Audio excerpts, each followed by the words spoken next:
పండుగ దినం వచ్చినప్పుడు అందరూ ఒక చోట కూడి ఉన్నారు. అప్పుడు మేఘంగా వీచు బలమైన గాలి వంటి ఒక శబ్దం ఆకాశము నుండి అకస్మాత్తుగా వారు కూర్చుండి ఉన్న ఇల్లంతయు నిండెను. అగ్ని జ్వాలల వంటి నాలుకలు విభాగింపబడినట్టుగా వారికి కనబడి వారిలో ఒక్కొక్కని మీద వ్రాలగా అందరూ పరిశుద్ధాత్మతో నిండిన వారై ఆ ఆత్మ వారికి వాక్శక్తి అనుగ్రహించిన కొలది అన్య భాషలతో మాట్లాడసాగిరి. చప్పట్లు కొట్టండి గట్టిగా, హల్లెలూయా చెప్పండి, హల్లెలూయా హల్లెలూయా. వాస్తవంగా ఈరోజు పెంతెకోస్తు పండుగ. ఎందుకు పెంతెకోస్తు పండుగ అంటే, యేసుక్రీస్తు వారు చనిపోయి తిరిగి లేచిన తర్వాత ఈరోజు సరిగ్గా 50వ రోజు అన్నమాట. 50వ దినాన పెంతెకోస్తు పండుగ యూదులకి. ఆ 50వ రోజున ఆల్రెడీ 40 రోజులు యేసు ప్రభు భూమి మీద ఉన్నారు. యేసు ప్రభు నా వలన వీళ్ళని తండ్రి వాగ్దానం కొరకు మీరు కనిపెట్టండి అని చెప్పి యేసయ్య వెళ్ళిపోయారు. ఈ 10 రోజులు 40 రోజులు యేసు ప్రభు ఉన్నారు. 10 రోజులు శిష్యులందరూ ఇంచుమించు 120 మంది మేడగదిలో కనిపెట్టి ఏక మనసుతో ప్రార్థన చేస్తూనే ఉన్నారు. వారిలో యేసు ప్రభు తల్లి మరియమ్మ కూడా ఉన్నారు, కొంతమంది స్త్రీలు కూడా ఉన్నారు. 10 రోజులు యేసయ్య కనిపెట్టమన్నాడు. యేసయ్య వాగ్దానం ఏదో వస్తుందట, నేను వెళ్ళటం మీకు ప్రయోజనం, నేను వెళ్ళినా కూడా మీకు ఆదరణకర్త వస్తాడు, అతడు ఎవరికి కనబడు కానీ అతడు మిమ్మల్ని సర్వసత్యంలో తీసుకెళ్తాడు. ఇట్లా ఆదరణకర్త పరిశుద్ధాత్మని గురించి, పరిశుద్ధాత్మ అనేది ఒక వాగ్దానం, తండ్రి వాగ్దానం అని యేసు ప్రభు శిష్యులకు ఒక ఖండితంగా ఆజ్ఞాపూర్వకంగా చెప్పి వెళ్ళిపోయారు. వీళ్ళందరూ ఇంచుమించు 120 మంది మేడగదులు 10 దినాలుగా ప్రార్థనలు చేస్తూ ఉండగా, అది 50వ రోజు, అది పెంతెకోస్తు పండుగ. అకస్మాత్తుగా ఒక వేగముగా ఒక శబ్దం, బలమైనటువంటి వేగం, గాలి వీచేటువంటి ఒక శబ్దం ఆ ఇల్లంతా గదంతా నిండుకుంది. వెంటనే ఒక్కొక్కరి మీదకి పరిశుద్ధాత్ముడు, దేవుని ఆత్మ ఎప్పుడైతే దిగివచ్చిందో వారికి వాళ్ళ నాలుకలు విభాగించబడి వారు అన్య భాషలు మాట్లాడారంట. దేవుడు వాళ్ళకి శక్తినిచ్చాడు. దేవుడు వాళ్ళ నాలుకల్ని విభాగించాడు, కాల్చేశాడు అగ్నితో. వాళ్ళ భాషలతో మాట్లాడుతున్నారు. పెంతెకోస్తు అనుభవం ప్రారంభమైంది. హల్లెలూయా. ఎవరికి వాళ్ళుగా దేవుని కార్యాలను వివరిస్తూ ఉన్నారు. ఒక శబ్దం ఒకటి వచ్చిందనమాట ఆ గదిలోనికి. ఈరోజు బాధాకరమైన విషయం ఏంటయ్యా అంటే, మన దేశంలో, మన ప్రాంతాలు అనేక మంది బోధకులు ఉన్నారు, గొప్ప గొప్ప దైవజనులు ఉన్నారు. వాక్యాన్ని రుజువుల ప్రకారంగా చూపించి బోధించే వాళ్ళు ఉన్నారు, రుజువులు చూపించి బోధించే వాళ్ళు ఉన్నారు. బల్లగుద్ది నొక్కి వక్కానించే దేవుని సేవకులు ఉన్నారు. వాళ్ళ ద్వారా కూడా ఆత్మలు రక్షించబడుతున్నాయి, వాళ్ళ ద్వారా సంఘాలు స్థాపించబడుతున్నాయి, వాళ్ళ ద్వారా దేవుని పరిచయం కొనసాగించబడుతుంది. వాళ్ళు చెప్పేది ఏమిటంటే, ప్రార్థన వరకు ఓకే, ప్రార్థన వరకు ఓకే, ప్రార్థన వరకు నమ్ముతున్నారు. కానీ ఆ ప్రార్థన ద్వారా కలిగిన అనుభవం ఏమిటయ్యా అంటే, పరిశుద్ధాత్ముడు ఒక ఆయన ఉన్నాడని, ఆ పరిశుద్ధాత్ముడు వారి మీదకి వస్తే వారు ఎవరైనా సరే భాషలతో మాట్లాడతారు. ఇది మాత్రం ఎవరు కూడా ఒప్పుకోవట్లేదు. ప్రపంచ ప్రార్థన అనే ప్రార్థన మాత్రం ప్రార్థన వరకు ఓకే చేస్తున్నారు. ప్రార్థన చేస్తాం, వాక్యాన్ని బోధిస్తాం. పరిశుద్ధాత్ముడు పావురం వలె వచ్చాడు, వెళ్ళిపోయాడు. అపోస్తుల కాలంలో అన్య భాషలు ఆ భాషలు అంతటితోనే ఆగిపోయాయి. భాషలు మాట్లాడేవాడు దేవునితో మాట్లాడుతున్న దేవుని కానీ వివరిస్తున్నాడని ఇంకా గ్రహించలేని అనుభవంలోనే ఉన్నారు సంఘాలు, ఆత్మీయులు. మీరు బైబిల్లో మరొక మాట చూడండి, యోహాను సువార్త 3వ అధ్యాయము 8వ వచనం చూడండి. యోహాను సువార్త 3వ అధ్యాయము 8వ వచనం. నోట్ చేయండి. గాలి తనకి ఇష్టమైన చోటుకి విసురుతుంది. నీవు దాని శబ్దాన్ని వింటున్నావు, కానీ అది ఎక్కడి నుంచి వస్తుందో, ఎక్కడి నుంచి ఆ గాలి వస్తుందో, గాలి చివరికి ఎక్కడికి వెళ్తుందో అది తెలియదు మీకు. ఆత్మ మూలంగా జన్మించిన ప్రతివాడును కూడా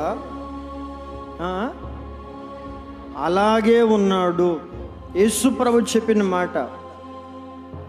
గాలి విసురుతా ఉందండి, గాలి విసురుతా ఉంది. ఆ శబ్దం అనేది వింటున్నారు. గాలి విసురుతున్నటువంటి శబ్దం అందరికీ వినబడుతుంది. కానీ అది ఎక్కడ స్టార్ట్ అయ్యింది, ఆ గాలి ఎక్కడికి ఎండ్ అవుతుందో తెలుస్తుందా ఎవరికైనా? అది ఎక్కడ స్టార్ట్ అయ్యిందో తెలియదు. ఆ విసిన గాలి ఎక్కడికి ముగింపు అవుతుందో కూడా తెలియదు. ఈ రోజున ఆధ్యాత్మికంగా ప్రతి ఆత్మ సంబంధులైన వారు కూడా ఇలాగే గ్రహించలే అనుభవంలోనే ఉన్నారు అంటాడు యేసయ్య. ఎవరు గురించి చెప్పిన మాట తెలుసా? పైన మీరు చదివితే నికోదేము అనేటువంటి ఒక ఆయన బైబిల్ తెలిసిన పండితుడు. యేసు ప్రభు చెప్పాడు, ఒకడు నీటి మూలంగా ఒకడు ఆత్మ మూలంగా జన్మించాలి అని. అతను అంటాడు, నేను ముసలోడినయ్యా, ఇంకొకసారి జన్మించడం ఏంటి అంటే నేను మరలా పుట్టాలా, మరలా నా తల్లి గర్భంలో నేను జన్మించాలా? ఇట్లా శారీరకంగా మాట్లాడుతున్నాడు. శరీర సంబంధమైన వాడు శారీరకంగానే ఆలోచిస్తాడు కదా. మళ్ళా పుట్టడం అంటే క్రీస్తు రక్తంలో కడగబడడం ఒకటి, కొత్త జన్మ. పరిశుద్ధాత్మలో నింపబడటం మరొక ఇంకా పునర్జన్మ అన్నమాట.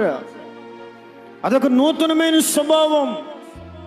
ఇట్లా ప్రతి ఒక్కడు నీటి మూలంగా జన్మించాలి, ఆత్మ మూలంగా ఇట్లా యేసయ్య లోతుగా మాట్లాడుతుంటే, నేను మరలా పుట్టాలా, నేను మరలా జన్మించాలా, నేను ముసలోడిని కదా, నేను ఎప్పుడు పుట్టాలి, ఎప్పుడు మా తల్లి లేదు కదా. మరొక చోట యేసు ప్రభు పులుసుని పిండి గురించి మాట్లాడుతుంటే శిష్యులందరూ అనుకున్నారంట, మనం రొట్టెలు తేలేదని యేసు ప్రభు పిండి గురించి మాట్లాడుతున్నాడు. రొట్టెలు మన దగ్గర లేవని, రొట్టెలు మనం ఎవరైనా తేలేదని యేసు ప్రభు తిండి గురించి చెప్తున్నాడు. పులుసుని పిండి అంటే పరిసయ్యులు, సద్దుకయ్యులని అర్థం, ధర్మశాస్త్రం తెలిసిన వాళ్ళని అర్థం. ప్రధానమైన వాటిని విసర్జించిన వాళ్ళు ఉన్నారా కొంతమంది. ఉపవాసాలు పాటిస్తారు, ప్రార్థన చేస్తుంటారు, కానీ వాళ్ళు నిజమైనటువంటి ఆ భక్తులటువంటి శక్తిని పొందుకున్న వాళ్ళు కాదు. వాళ్ళ విషయంలో జాగ్రత్తగా ఉండండి యేసుప్రభు లోతుగా చెప్తుంటే, యేసుప్రభు మన రొట్టెలు తేలేదని మాట్లాడాడు. ఇట్లా అనేక మంది ఇంకా గ్రహించలే అనుభవంలోనే ఉన్నారు. ఒక శబ్దం ఒకటి వస్తా ఉంది, ఒక శబ్దం, ఒక గాలి వంటి ఒక శబ్దం వినబడుతుందండి. నీకు ఇంకా లోతుగా చెప్పాలంటే, యేసు ప్రభుని ఇంకా ఈ లోకము ఒప్పుకోవట్లేదట. అందుకని బైబిల్లో ఉంది, లోక స్నేహము దేవునితో వైరం. అంటే దేవునికి ప్రధానమైన శత్రు ఏమిటంటే లోకం. ఎందుకు శత్రువు అయింది లోకము?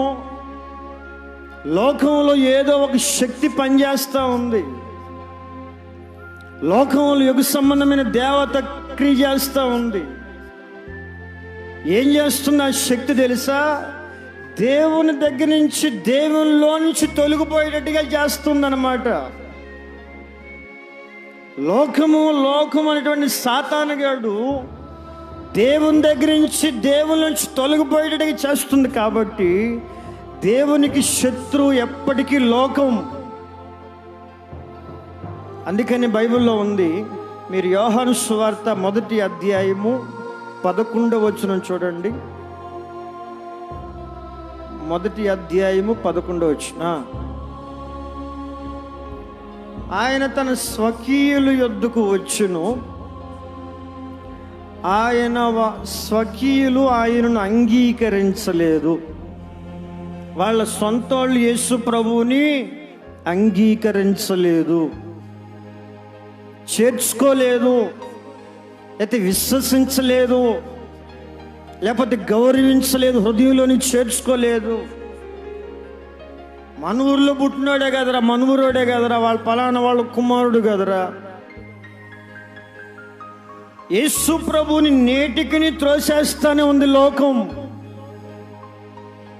యేసు ప్రభుని అంగీకరించడం లేదు. యేసు ప్రభు శబ్దాన్ని, యేసయ్య శబ్దాన్ని, యేసయ్య వాక్కుని, శబ్దం అంటే వాక్కుని గ్రహించటం లేదు. చివరికి ఆత్మ మూలంగా జన్మించిన వాళ్ళతో సహా గ్రహించడం లేదట. ఎందుకని గ్రహించటం లేదు? బైబిల్లో మరొక సంభవం చూడండి. నిర్గమాకాండం 32 మొదటి వచనం చూడండి. నిర్గమాకాండం 1వ అధ్యాయము 2వ వచనం.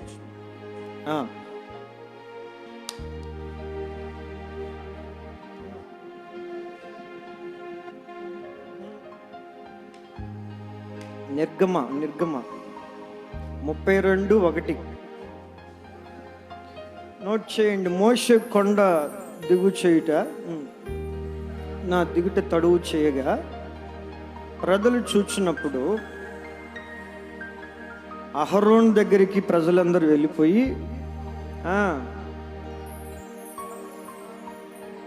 మా ముందు నడిచేదాన్ని ఒక దేవత ఒకటి తయారు చేయి. నోట్ చేయండి. ఐగుప్తులోండి రప్పించిన మోషే అనువాడు. ఐగుప్తులోంచి ఇశ్రాయేలుని రప్పించింది ఎవరు? ఐగుప్తులోంచి ఇశ్రాయేలీని 430 సంవత్సరాల తర్వాత బయటికి తీసుకొచ్చింది ఎవరు? ఎవరు చెప్పాలి? సృష్టికర్త అయిన దేవుడేగా. సృష్టికర్త అయిన దేవుడు వాళ్ళ మొర విని, వాళ్ళ దుఃఖం తెలుసుకొని, వాళ్ళ వెట్టి చాకరి చూచి, ఒక సేవకుడిని నిర్ణయించి ఆయన ద్వారా అద్భుతాలు జరిగి తీసుకొస్తే, ఇప్పుడు వీళ్ళు ఏమంటున్నారు? ఐగుప్తులోంచి రప్పించిన మోషే ఏడు అంటే సృష్టికర్తని పక్కన పెట్టేశారు. దేవుణ్ణి పక్కన పెట్టేసి మోషే గారే రప్పించాడు అంటున్నారు వీళ్ళు. అంటే ప్రజలు ఎలా ఉన్నారయ్యా అంటే వాళ్ళ ముందు ఏదో ఒక రూపం ఉండాలి.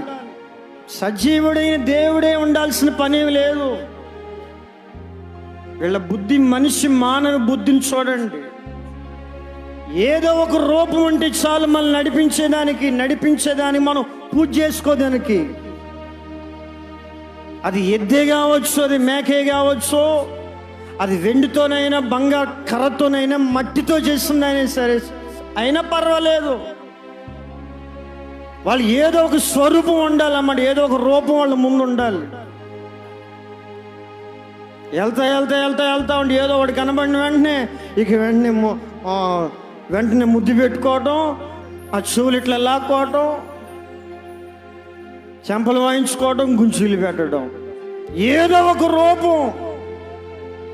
మనిషికి అవసరం లేనిది, ఇష్టం లేనిది ఏమిటయ్యా అంటే, ఎవరైనా ప్రమాణపూర్వకంగా, ఆజ్ఞపూర్వకంగా, కట్టడల ప్రకారంగా నడిపించే దేవుడు వాళ్ళకి వద్దన్నమాట. ఒక ఆజ్ఞపూర్వకంగా నడిపించే దేవుడు వాళ్ళకి అవసరం లేదు. పరిశుద్ధంగా నడవండి, పవిత్రంగా నడవండి, ఈ మార్గంలో ఉండండి, ఆజ్ఞల మార్గంలో ఉండంటే ఈ దేవుడే కావాల్సిన అవసరం లేదయ్యా. మాకు మోషే గారిని దేవుడిగా చేసుకుంటామయ్యా. మా ముందున్నాడే మా పాస్టర్ గారిని దేవుడిగా చేసేస్తాం. హల్లెలూయా. ఈరోజు చెప్పే మాటలు చాలా శ్రద్ధగా వినండి. కొంచెం లోతుగా ఉంటాయి చాలా, కానీ మనందరికీ ఆశీర్వాదంగా ఉంటాయి. హల్లెలూయా. లోకంలో జరిగేది కూడా ఇదే. క్రిస్టియన్స్కి ఏమిటయ్యా అంటే దేవుడు ఒక్కడే, కానీ త్రిత్వమై ఉన్న దేవుడు. దేవుడు ఒక్కడే కానీ త్రిత్వమై ఉన్న దేవుడు. ముస్లిమ్స్కి వారికి కూడా దేవుడు ఒక్కడే. మరి హిందూస్కి దేవుళ్ళు ఎంతమంది? ఎన్నో కోట్ల మంది. ఎన్ని కోట్ల మంది? 30 కోట్ల? 3 కోట్ల? 3 దేవుళ్ళు, 3 దేవతలు. దేవుళ్ళుగా దేవతలు. బౌద్ధ మతస్థుడికి దేవుడిని నమ్మడు. నపుంసకులు దేవుడిని అది నపుంసకులు కాదు, నాస్తికులు. దేవుడిని నమ్మని వాళ్ళు ఉన్నారు, దేవుడు లేడే అని చెప్పేవాళ్ళు కూడా ఉన్నారు. అనేక మతాలు ఉన్నాయి దేశంలో. చివరికి వాళ్ళు చెప్పేది ఏమిటంటే అన్ని నదులన్నీ చివరికి సముద్రంలో వెళ్ళి కలవాల్సిందే కదా, అంతా ఒకటే మతం, అంతా ఒకటే దేవుడు. సాతానుగాడు చెప్పే సలహా ఇది. ఇప్పుడు పిల్లలు ఉన్నారు, మన పిల్లలు ఉన్నారు. స్కూల్ ఎప్పటి నుంచిరా? 12 అయిపోయినాయి ఆటల రోజులు. వాళ్ళకి స్టార్ట్ అయ్యాయి. వాళ్ళు స్టార్ట్ అయిన తర్వాత, వాళ్ళు చదువులు స్టార్ట్ అయిన తర్వాత వాళ్ళు ఎగ్జామ్స్ పెడతారు కదా. వాళ్ళ ఉపాధ్యాయుడు, వాళ్ళ టీచర్ ఎగ్జామ్స్ రుద్దేటప్పుడు అది రాంగ్ అయితే రాంగ్ అని పెడతాడు, అది కరెక్ట్గా రాస్తుందని కరెక్ట్గా టిక్ పెడతాడు. వాడు సరిగా రాయిపోయినా వాడికి రైట్ రాశాడు, చక్కగా రాశాడని ఏమీ పెట్టడు. సత్యమైతే సత్యమే అని టిక్ పెడతాడు, రాంగ్ అయితే రాంగ్ అని పెడతాడు. ఇంకా మీకు అర్థం అవ్వాలయ్యా అంటే, మా నాన్న ఇండియా దేశంలోనూ అమెరికా దేశంలోనూ పుట్టాడు. ఎక్కడ పుట్టాడు మా నాన్న? ఇండియా దేశంలోనూ అమెరికా దేశంలోనూ పుట్టాడు. ఎలా పుడతాడు? పుడితే ఒక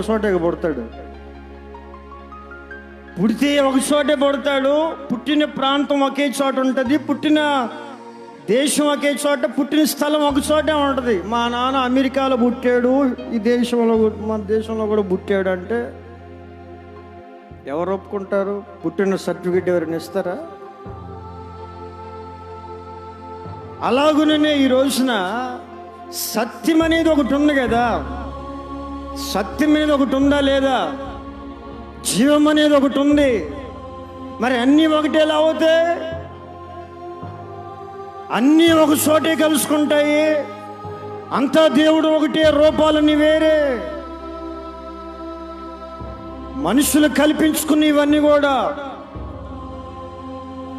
సజీవుడు ఒక ఆయన ఉన్నాడు, జీవంగా ఒక ఆయన ఉన్నాడు. ఆయన అంగీకరించాలి, ఆయన విశ్వసించాలి. ఆయన మార్గము ఆజ్ఞల పూర్వకంగా ఉంటుంది. ఆయన యొక్క ప్రత్యేకమైన మార్గం, లోక సంబంధమైనటువంటి అనుభవాలు కలిసిపోయే మార్గం కాదు యేసయ్యది. కనుక నా ప్రియమైన వారలారా, ఈ రోజున ఒక శబ్దం ఒకటి వస్తుంది, బలమైన గాలి లాంటి ఒక శబ్దం ఒకటి వస్తుంది, కానీ అది గ్రహించడం లేదట. ఆ యేసుక్రీస్తు వారి శక్తి గల వాక్కు ఆ శబ్దాన్ని గ్రహించడం లేదు. ఆ పరిశుద్ధాత్మ గాలి వంటి శబ్దం ఒకటి వీచి ఆ ఇల్లంతా నిండుకుంటే ఆ శబ్దాన్ని మనిషి గ్రహించడం లేదు. అన్య భాషలైనటువంటి పరిశుద్ధాత్మ అనుభవాన్ని, పెంతెకోస్తు పరిశుద్ధాత్మ అనుభవాలను గ్రహించడం లేదు. అంతెందుకండి, పెంతెకోస్తు చర్చి అని పెట్టుకుంటున్నారు, కానీ పెంతెకోస్తు చర్చి అనేది అంటే అక్కడ అన్య భాషలతో మాట్లాడే అనుభవం ఉందా? ఆ సంఘంలో అన్య భాషలు మాట్లాడతారా? అసలు అన్య భాషలు అంటే ఏంటి? అన్య భాషలు అంటే ఏంటి తెలుసా? అపోస్తుల కార్యాలు 2వ అధ్యాయం, అపోస్తుల కార్యాలు 2వ అధ్యాయం 11, 2వ అధ్యాయం 11వ వచనం చూడండి.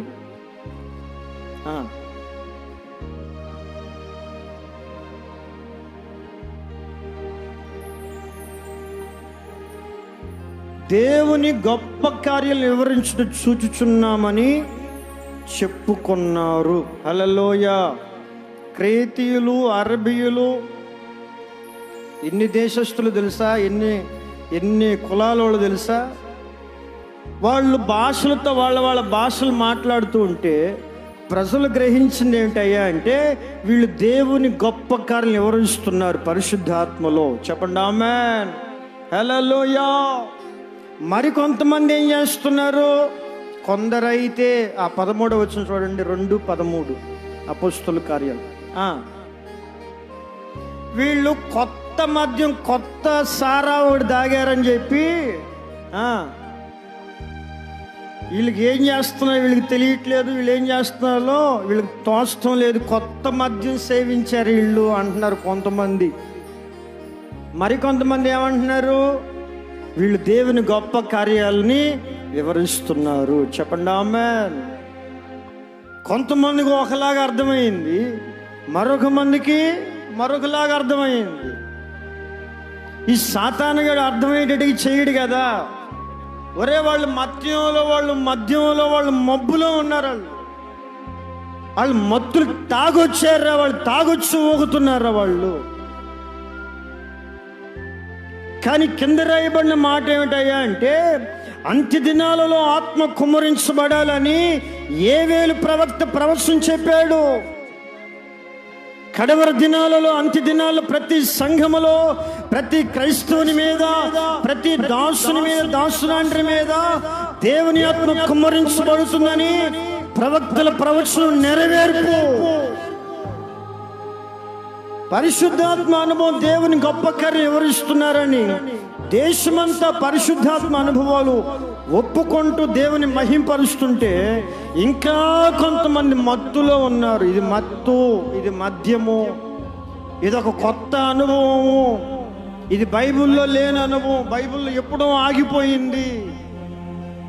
వీళ్ళు కొత్త అనుభవాలు, కొత్త వాక్యాలు తీసుకొచ్చి చెప్తుంటారు అన్నమాట. ఒక శబ్దం ఒకటి వచ్చింది, ఒక శబ్దం. ఈరోజు నీకు చెప్పే సబ్జెక్ట్ ఏమిటండి? శబ్దం. చెప్పండి హల్లెలూయా. శబ్దాన్ని గ్రహించాలి. ఆ శబ్దములో ప్రజలు పొందుకున్నది ఏమిటయ్యా అంటే, పరిశుద్ధాత్మ అనుభవం పొందుకొని దేవుని గొప్ప కార్యాలు వివరిస్తూ దేవుని రాజ్యానికి సిద్ధపడుతున్నారు. హల్లెలూయా. ఇంకొక మాట చూడండి, రాజుల మొదటి గ్రంథం 11వ అధ్యాయం. రాజుల మొదటి గ్రంథం 11వ అధ్యాయము 2వ వచనం చూడండి. 11వ అధ్యాయము 2వ వచనం.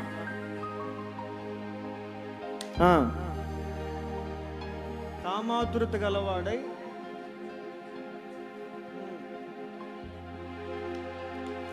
700 మంది రాజకుమార్తెలైన భార్యలు, 300 మంది ఉపపత్నులు, అతని భార్యలు అతని హృదయాన్ని తిప్పివేశారు. ఇంచుమించు 1000 మంది భార్యలు. ఎవరికి? జ్ఞాని అయిన సొలొమోన్. ఈ జ్ఞాని అయినటువంటి సొలొమోన్, పేరు జ్ఞాని అయిన సొలొమోన్, కానీ ఏమైంది జ్ఞానం అంతా? ఎవరు తిప్పేశారు? తన భార్యలు ఉన్నారే, భార్యలు అతని హృదయాన్ని తిప్పేశారంట విగ్రహాల వైపుకి. భార్యలు అతని హృదయాన్ని తిప్పేశారు.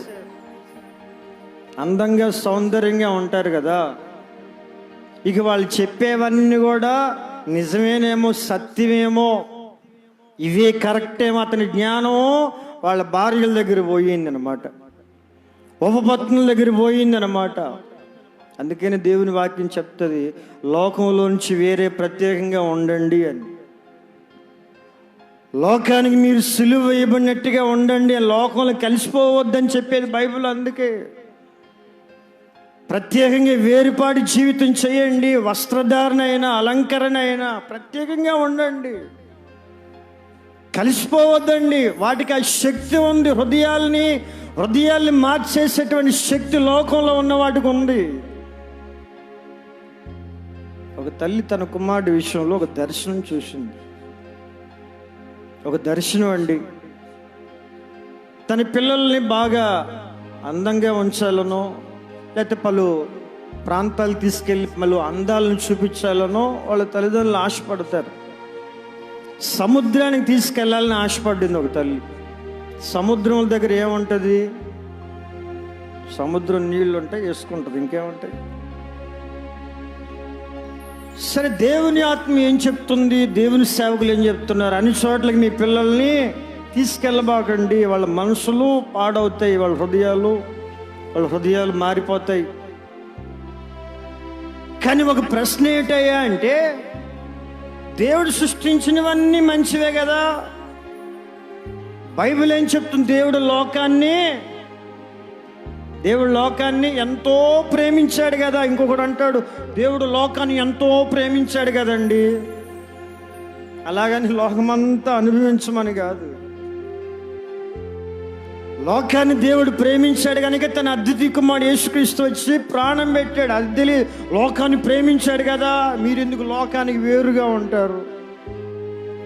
సరే, ఈ తల్లిలో ఉన్న ప్రశ్న ఏమిటయ్యా అంటే, సముద్రానికి వెళ్తే ఏంటి తప్పు? సరే, ఒక దర్శనం వచ్చింది. పిల్లలందరూ ఒక చోట ఆడుకుంటున్నారు. పిల్లలందరూ ఒక చోట ఆడుకుంటా ఉన్నారు. ఒక ఆయన చాలా ఎత్తైనటువంటి, ఒక ఆయన చాలా అందం కలిగిన వాడు, మంచి వస్త్రధారణ, మంచి అలంకరణ కలిగిన వాడు అక్కడ నిలబడ్డాడు. ఆయన చేతిలో గ్లాస్ ఉంది. గ్లాసులో ఒక ఆల్కహాల్, ఒక తాగేటువంటివి, మిరిండాను, స్ప్రైట్, ఈ ఎండలకు తాగుతారు కదా, తాగబాకండి. అదేదో పట్టుకొని అన్నాడు. వాళ్ళందరూ ఎండలో ఆడుతున్నారు. వాళ్ళందరూ ఆయన చుట్టూ తిరుగుతూ ఉన్నారు. ఎవరికైనా ఇస్తాడేమో తాగుదామని, దాహం తీర్చుకుందామని. ఈ తల్లి వాళ్ళ కుమారుడు కూడా ఆడుకుంటా ఉన్నాడు. వాళ్ళ కుమారుడు దర్శనంలో చూస్తుంది. వినండి, సడన్గా ఈయన కళ్ళు ఆమె కుమారుడి మీద పడ్డాయి. అంతమంది ఉన్నా వాళ్ళందరినీ ఈయన గమనించట్లేదు, కానీ ఆ తల్లి వాళ్ళ కుమారుడినే చూస్తున్నాడు. ఈయన ఎప్పుడు వస్తాడా అతను. తీరా అతను వచ్చాడు. దగ్గరికి వచ్చి ఆ వాసన పీల్చాడు. తాగలేదు కానీ ఆ గ్లాసులో ఉన్నటువంటి మిరిండా వాసన పీల్చాడు. ఎప్పుడైతే వాసన పీల్చాడో వెంటనే పరిగెత్తుకుంటూ వెళ్ళిపోతున్నాడు. యేసు ప్రభు నాకు వద్దు, యేసు ప్రభు నాకు వద్దు, యేసుక్రీస్తు వారు నాకు వద్దు, యేసయ్య వద్దని పరిగెత్తుకుని వెళ్ళిపోతున్నాడు. ఆ దర్శనంలో తల్లి ఏడుస్తుంది, వేదన పడతా ఉంది, దుఃఖపడతా. అయ్యో, నా కుమారుడు వెళ్ళిపోవద్దు, ఆ వ్యక్తి దగ్గరికి వెళ్ళి నిల్చోవద్దు, అతను ఇచ్చేటువంటి ఆ ద్రాక్ష రసాన్ని, ఆ ఆల్కహాల్ని పుచ్చుకోవద్దు, వాసన కూడా పీల్చొద్దని తల్లి చెప్తూనే ఉంది. ఆ దర్శనంలో అబ్బాయికి అర్థం కావట్లేదు. వయసు ఒరవడిలో ఉన్నాడు, ఆటలతో ఉప్పొంగుతున్నాడు. ఆ తర్వాత అర్థమైపోయింది, తన ప్రశ్నకి సమాధానం తెలిసిపోయింది. ఏంటి? ఆ ఎత్తైన మనిషి ఎవరయ్య అంటే లోకం. అందంగా అలంకరణతో ఉన్నాడే ఆ ఎత్తైన మనిషి లోకం. అతని చేతిలో ఉందే ఒక ద్రాక్షరసం, అతని చేతిలో ఉందే ఒక మత్తు పానీయం ఉందే, అది లోకంలో ఉన్నటువంటి సంతోషాలకు సాదృశ్యం. లోకంలో చాలా సంతోషాలు ఉన్నాయి కదా, ఆటల ద్వారా సంతోషాలు, సినిమాల ద్వారా, సీరియల్ ద్వారా, మత్తు పానీయాల ద్వారా, ఆటల ద్వారా, బెట్టింగ్ల ద్వారా ఎన్ని సంతోషాలు ఉన్నాయో. ఇంకా దాన్ని తాగలేదు, వాసన పీల్చాడు, దాని దగ్గరికి వెళ్ళి నిలబడ్డాడు అంతే. దాన్ని తాగితే చచ్చిపోయేవాడేమో, పూర్తిగా నరకాన్ని దిగిపోయేవాడేమో. నా ప్రియమైన దేవుని ప్రజలారా, చిన్నప్పుడు టీవీ వేరే వాళ్ళకి ఇచ్చేసి అప్పుడెప్పుడు నేను రాఖీ కూడా కట్టించుకున్నట్టు గుర్తు. రాఖీ మా అమ్మ ఇస్రేస్ పొయ్యిలు వేసేసింది. ఏమి రాఖీ కట్టుకుంటూ ఏంటి తప్పు, దారమే కదా అని అనుకునేవాడిని. అన్ని ఇళ్లలో టీవీ ఉంది, టీవీ పెట్టుకోవడం కూడా తప్పేనా? టీవీ వేరే వాళ్ళకి ఇచ్చేయటం ఏంటి? టేప్ రికార్డు ఒకటి తెచ్చింది, ఇక అన్ని క్యాసెట్లు, అన్ని పాటలు, అన్ని వాక్యాలు. ఇదే లోకం ఆమెకి. ఈ సంతోషం కూడా వద్దా? ఈ సంతోషం కూడా అనుభవించనివ్వదా? కొంచెం కష్టంగా అనిపించినట్టు కష్టంగానే ఉంటుంది, వేదనగా ఉంటుంది. లోకం ఎలా ఉంది, లోకంలో మనుషులు ఎలా ఉన్నారు, లోకంలో మనిషి ఎంత జ్ఞానంతో నింపబడ్డాడు, ఎంత విలాసవంతమైన జీవితాలు మనిషి దాన్ని అనుభవిస్తున్నాడు. మనిషి ఎంత జ్ఞానం లోకంలో, ఎన్ని సంతోషాలండి. హృదయాన్ని తిప్పేశాయి అంట, హృదయాలు తిప్పేశాయి. జ్ఞానం కలిగిన వాడే ఈ పునరుద్ధాన శక్తి గల వాక్కుగా ప్రవచనాత్మకంగా చెప్తున్నాను. సొలొమోనుకు లేనటువంటి ఆధ్యాత్మికమైనటువంటి జ్ఞానం దేవుడు మనకి ఇవ్వబోతున్నాడు. చెప్పండి ఆమేన్. చెప్పకూడదు, చెప్పండి ఆమేన్. హల్లెలూయా. సొలొమోనుకు లేనటువంటి, సొలొమోనుకు దేవుడు ఇవ్వలేనటువంటి పరిశుద్ధాత్మ జ్ఞానం, పరిశుద్ధాత్మని ద్వారా జ్ఞానం దేవుడు మనకి, మన సంఘ బిడ్డలకు దయచేయును గాక. మన ప్రాంత ప్రజలకు ప్రభు ఆధ్యాత్మికమైన జ్ఞానం పొందుకున్న వారై, లోకమైన సంతోషాలను విసర్జించిన వారై దేవుని కొరకు జీవించినటువంటి శక్తిని ప్రభు దయచేయును గాక. హల్లెలూయా. ఒక శబ్దం వస్తుంది, ఆ శబ్దంలో మనిషి గ్రహించాల్సింది ఏమిటయ్యా అంటే, దేవుణ్ణి తోసేయకుండా దేవుణ్ణి తోసేస్తున్నాయే, దేవుణ్ణి మనలో నుంచి తోసేస్తున్నాయే, ఆ సంతోషాలు మనం తీసేయాలి. ఆ లోక సంబంధమైన సంతోషాలకు మనం దూరం అవ్వాలి. ఆ లోకాన్ని, ఆ సంతోషాలు మనం విడిచిపెట్టేయాలి.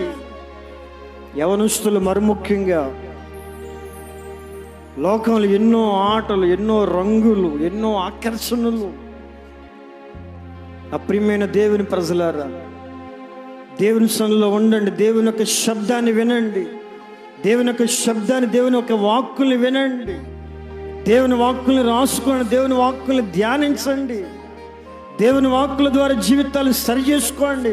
పరిశుద్ధాత్మ శక్తిని పొందండి. దేవుని జ్ఞానాన్ని పొందండి.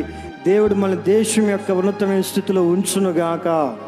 చెప్పండి ఆమేన్. హల్లెలూయా. మరొక అనుభవం చెప్తాను. యాకోబు రాసిన పత్రిక 1వ అధ్యాయం 27వ వచనం.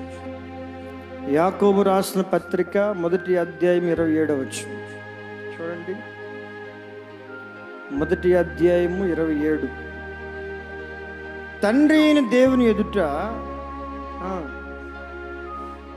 నిష్కలంకమైన భక్తి ఏంటంటే,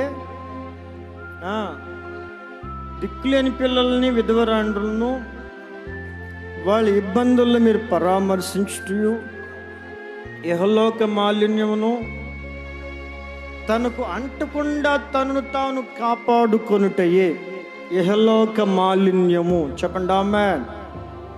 భక్తి అంటే ఏంటి? విశ్వాసం అంటే ఏంటయ్యా అంటే, ఇహలోకంలో తిరుగుతున్నప్పుడు మాలిన్యం అంటుకుంటుందంట, మట్టి.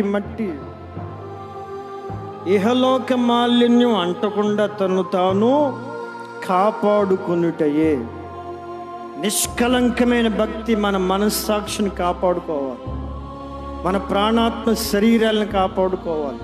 దిక్కులేని పిల్లల, విధవరాండ్రుల్ని పరామర్శించాలి, పలకరించాలి, వాళ్ళ పరిస్థితులు తెలుసుకోవాలి. ఇది భక్తిలో ఉన్నటువంటి అనుభవాలు. అంటే లోకంలో ఉన్నంతకాలం మనకి ఆ మలినం అంటుకుంటుందని అర్థం కదా. అందుకని లోకాన్ని ప్రేమించొద్దండి, లోకంలో ఉన్న వాటిని మీరు ప్రేమించొద్దండి. అందుకని దేవుడు చెప్తున్నాడు, లోకంలో ఉన్న వాటికి వేరే ప్రత్యేకంగా జీవించండి అని దేవుడు చెప్తున్నమాట. ఎందుకంటే మలినం అంటుకుంటుంది కాబట్టి. నిష్కలంకమైన భక్తి మనం చేయలేం కాబట్టి, మంచి మనసాక్షిని మనం కాపాడుకోలేం కాబట్టి, మన విషయంలో దేవుడు పరలోకం తెరిచి గగనాలను చీల్చుకొని అత్యున్నత సింహాసనాసీనుడైన దేవుడు దిగివచ్చి తన వస్త్రపు చెంగు మన మీద కప్పి ఆయన తన గాయాల స్వస్థతను అనుగ్రహించలేడు. కనుక ప్రతి మాలిన్యమును, ప్రతి కల్మషమును మనం శుద్ధీకరించుకున్నట్లుగా లోకంలో నుంచి వేరే ప్రత్యేకంగా జీవించుదుముగాక. ఆమేన్. యోహాను సువార్త 17వ అధ్యాయంలో యేసు ప్రభు ప్రార్థన చేస్తాడు. 17:16 చూడండి. 17:16 నేను లోక సంబంధిని కానట్టుగా మీరు కూడా లోక సంబంధమైన మనుషులు కారు. సత్యమందు వాళ్ళని ప్రతిష్ఠ చేయము. 18వ వచనంలో ఏముంది? నీవు నన్ను లోకానికి పంపిన ప్రకారం యేసుక్రీస్తు వారు పుట్టాడా, పంపబడ్డాడా? ఒకటి చెప్పండి మీరు. క్రిస్మస్ పండుగలు రాగానే పుట్టాడు పుట్టాడు పుట్టాడు అని పండుగలు చేస్తాం కదా. యేసుక్రీస్తు వారు పుట్టాడు అనేదానికంటే లోకానికి పంపబడ్డాడు అనేది కరెక్ట్. చెప్పండి ఆమేన్. హల్లెలూయా. పుట్టాడు పుట్టాడు పుట్టాడు అని ఓ పండుగలు చేసుకుంటున్నారు. పంపబడ్డాడు అంటే పంపబడిన వాడు మళ్ళా వెళ్ళిపోతాడు. తండ్రి దగ్గర నుంచి పంపబడిన మళ్ళీ తండ్రి వద్దకు వెళ్తాడు కదా. మరి యేసుక్రీస్తు వారే పంపబడితే యేసుప్రభు అక్కడ చేసిన ప్రార్థన, నేను లోక సంబంధిని కాదు. యేసుప్రభు ఎవరంట? లోక సంబంధం అంటే లోకంలో లోక సంబంధి. మరి మనం ఎవరిని? లోక సంబంధులు కారు. అదేంటండి పాస్టర్ గారు అండి, మేము లోకంలోనే ఉన్నామండి అంటారు. మా ఇల్లు లోకంలోనే ఉందండి, పరలోకం ఏం లేదు. మా రిజర్వేషన్లన్నీ, మా కార్డులన్నీ, మా రేషన్ కార్డులన్నీ, మా అడ్రస్లన్నీ లోకంలోనే ఉన్నాయండి. మా పౌరస్థితులన్నీ. అదేంటి దేవుడు లోకం అని సంబంధులు కారు అంటాడేంటి? యేసు ప్రభు కూడా లోక సంబంధి కాడట. అంటే క్రీస్తుని ఎరిగిన క్రైస్తవులు ఎవరయ్యా అంటే పరదేశులు, యాత్రికులు. చెప్పండి ఆమేన్. హల్లెలూయా. అంటే ఈ లోకం మంది కాదని అర్థం. లోకం నీకు నాకు స్థిరం కాదని అర్థం. లోకంలో చిరస్థాయిగా నిలిచిపోవు. ఏదో కొంతకాలం దేవుడిచ్చిన ఆరోగ్యంతో, ఆయుష్తో, ఐశ్వర్యంతో సంతోషంగా సమాధానంగా బ్రతుకుతాం. మనకి స్థిరమైంది ఏదైనా ఉంది, మన పౌరస్థితి ఏదైనా ఉంది, మన హక్కు ఎక్కడైనా, మన స్వాస్థ్యం ఎక్కడుందయ్యా అంటే పరలోక రాజ్యములో. లోక సంబంధులం కాదు మనం. మా ఇల్లు ఇక్కడే ఉందండి, మా కారు ఇక్కడే ఉందండి, మా బంగ్లా ఇక్కడే ఉందండి, మా స్థలాలు ఇక్కడే ఉన్నాయండి, అన్నీ ఇక్కడ వదిలి వెళ్ళాల్సిందే, అన్నీ ఇక్కడ ఇచ్చిపెట్టి వెళ్ళాల్సిందే. ఇప్పుడు ఒక ట్రైన్, ఒక రైలు బయలుదేరిందండి. ఈ విశాఖపట్నం నుంచి హౌరా బయలుదేరింది. హౌరా అంటే కలకత్తా. హౌరా బ్రిడ్జి ఉంది కదా, హౌరా బ్రిడ్జి ఉండడం వల్ల హౌరా అన్నది. విశాఖపట్నం నుంచి కలకత్తా బయలుదేరింది. బయలుదేరినటువంటి ట్రైన్ చీపురుపల్లి ఆగింది. చీపురుపల్లి ఆగిపోతే చీపురుపల్లి ఫైనల్ స్టేజా? అదే లాస్ట్ స్టాపా? కాదు కాదు, అది జస్ట్ ఆగింది అంతే. జస్ట్ కాసేపు అక్కడ దిగేవాళ్ళు కొంతమంది ఆగింది. దాని ఫైనల్ స్టేజ్ మాత్రం హౌరా. అది అక్కడికి వెళ్ళి చేరాలి. అలాగనే నీవు నేను మనం ఎవరమయ్యా అంటే చీపురుపల్లిలో ఉన్న మనం అందరం ఎవరమయ్యా అంటే గర్వీడి చీపురుపల్లి, ఈ 2 జిల్లా 2 మండలాలు ఉన్న మనం ఎవరమయ్యా అంటే జస్ట్ ఆగాం అంతే. అక్కడికి వెళ్ళాలి మనం. ఇంకా ఎక్కడికి వెళ్ళాలి చెప్పండి. హల్లెలూయా. ఇంకా ప్రయాణం ఉంది. వెళ్ళాల్సిన చోటు వేరు, వెళ్ళాల్సిన స్థలం వేరు. జస్ట్ మనం పంపబడ్డాం ఇక్కడికి. ఇది గ్రహించిన వాడు ఎవరు లోకంతో సహవాసం చేయరు. లోకంలో ఉన్న వాటిని ప్రేమించు, లోకంలో ఉన్న వాటి మొగ్గు చూపరు. దేవుని కార్యాల కంటే అవేమి ఎక్కువేమి కావు. సినిమాలు, సీరియల్, ఒక సంతోషాలు అవేమి స్థిరమైన ఎక్కువైనవి కావు. యేసుక్రీస్తు వారి బెత్లెహేములో పుట్టాలి. యేసుక్రీస్తు వారు ఈ సర్వమానవులకు రక్తం చిందించాలి. యేసుక్రీస్తు వారు మరలా తండ్రి యొద్దకు వెళ్ళాలి. యేసుక్రీస్తు వారు ఎలా పంపబడ్డాడు, మరలా తండ్రి యొద్దకు వెళ్ళాడు. మీకు మరొక విషయం చెప్పనా?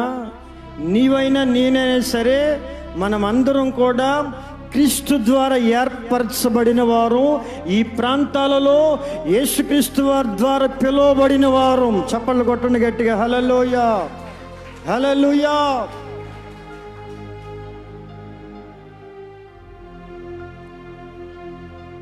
చెప్పండి.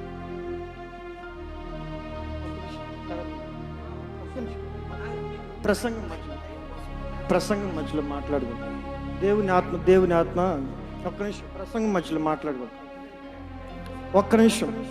తర్వాత అయిపోయిన తర్వాత రాకూడదు అట్లా.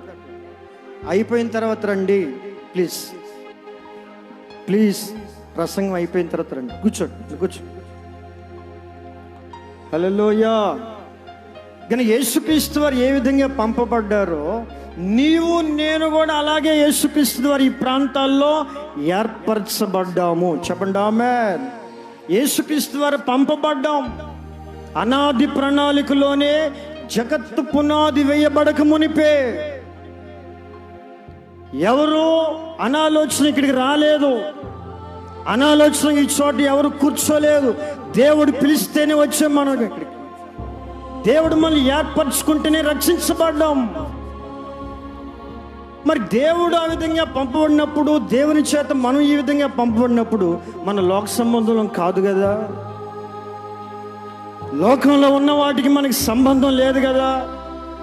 లోకంలో సంతోషాలు మనం అనుభవించకూడదు కదా.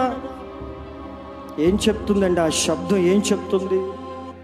ఏం చెప్తుంది అయ్యా అంటే, లోకంలో నుంచి వేరే ప్రత్యేకంగా ఉండండి అని చెప్తుంది. చెప్పండి హల్లెలూయా, హల్లెలూయా. పరిశుద్ధాత్మ అనుభవాన్ని అనుభవించండి అని చెప్తుంది ఆ శబ్దం. కనుక యేసుక్రీస్తు ద్వారా మనం అందరం ఏర్పరచబడి ఉండగా, మనం అందరం ఎన్నిక చేయబడి ఉండగా, మరి మన ఆధ్యాత్మికమైన జీవితంలో సాతానుగాడి క్రియలు మనం గ్రహిస్తున్నామా? సాతానుగాడి కార్యాలు మనం గుర్తిస్తున్నామా? సాతానుగాడు అనేకుల్ని బంధించు ఉండగా, సాతానుగాడు అనేకుల్ని బంధిస్తూ ఉండగా, చెరసాల్లోనికి అనేక మంది, త్రాగుడులోనికి అనేక మంది, పాపంలోంచి లోక సంబంధమైనటువంటి ప్రతి అక్రమాలలోనికి నశించి నరకానికి దిగిపోతూ ఉండగా, వారికి ఒక శబ్దం వెళ్ళాలి. వారికి ఒక శక్తి గల వాక్కుగా యేసు ఒక శబ్దంలాగా వాళ్ళని దర్శించాలి. దేవుడి శక్తి, దేవుని యొక్క శబ్దం వాళ్ళని దర్శిస్తే లోకంలోంచి వేరే ప్రత్యేకంగా పరిశుద్ధతలో ప్రభు కొరకు సాక్షార్థమే జీవించుదురుగాక. చెప్పండి ఆమేన్, హల్లెలూయా. ఎవరు శబ్దం? ఎవరు శబ్దం? ఎవరు? యేసయ్య శబ్దం, యేసయ్య వాక్కు. కానీ మరింత లోతుగా గమనిస్తే నీవు నేను కూడా ఒక శబ్దంగా మారాలి. బైబిల్లో బాప్తీసం ఇచ్చి యోహాను గారు అరణ్యములో ఒక శబ్దం లాగా ఉన్నాడట. అరణ్యములో శబ్దం అన్నమాట. మూర్ఖతరం వారులారా, ఎంతకాలం మీరు ఈ విధంగా పాపంలో ఉంటారు? మిమ్మల్ని ఎవరు రక్షించాలి? ఎంతకాలం మిమ్మల్ని సహించాలి? చెట్టు వేరున గొడ్డలుంచబడి ఉంది. మారు మనసు పొందండి, మారు మనసు తగిన ఫలాలు అనుభవించండి. చాలా సూటిగా తేటగా మిడతలు తింటూ ఆహారం లేదు. అప్పుడు యేసుక్రీస్తు వారు కూడా రాలేదు.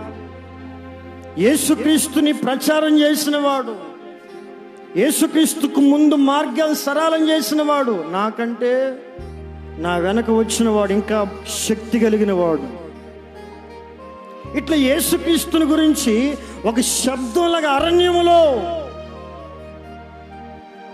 మరి నీవు నేను ఎందుకు శబ్దంగా మారకూడదు? ఈ శబ్దం ద్వారా దేశం తల్లక్రిందులు అవ్వాలి, మన ప్రాంతాలు తల్లక్రిందులు అవ్వాలి. క్రీస్తుని అంగీకరించే వారిగా, క్రీస్తుని విశ్వసించే వారిగా, క్రీస్తు మార్గాన్ని అనుసరించే వారిగా, క్రీస్తులటువంటి ప్రేమను, పరిశుద్ధతను, క్రీస్తులటువంటి స్వస్థతను, క్రీస్తులటువంటి సమాధానాన్ని, శాంతిని పొందుకునే దిశగా, వారిలో అసమాధానం, వారిలో అలచడులు, కలవరాలు, కన్నీళ్లు, ప్రతి దుఃఖం, వేదన తొలగిపోయే దిశగా నీవు నేను ఒక శబ్దంగా మారుదుముగాక. చెప్పండి ఆమేన్. నీవు నేను క్రీస్తుకు పత్రికలుగా మార్చబడుదుముగాక. నీవు నేను క్రీస్తుని ధరించుకొని క్రీస్తుని ప్రతి చోట ప్రతిబింబం చేయుదుముగాక. క్రీస్తును అంగీకరించిన వారమై క్రీస్తు రక్తంలో కడగబడి క్రీస్తుకు సాక్షిగా జీవించుదుముగాక. ఒక శబ్దంలాగా మనం నడిపించబడాలండి.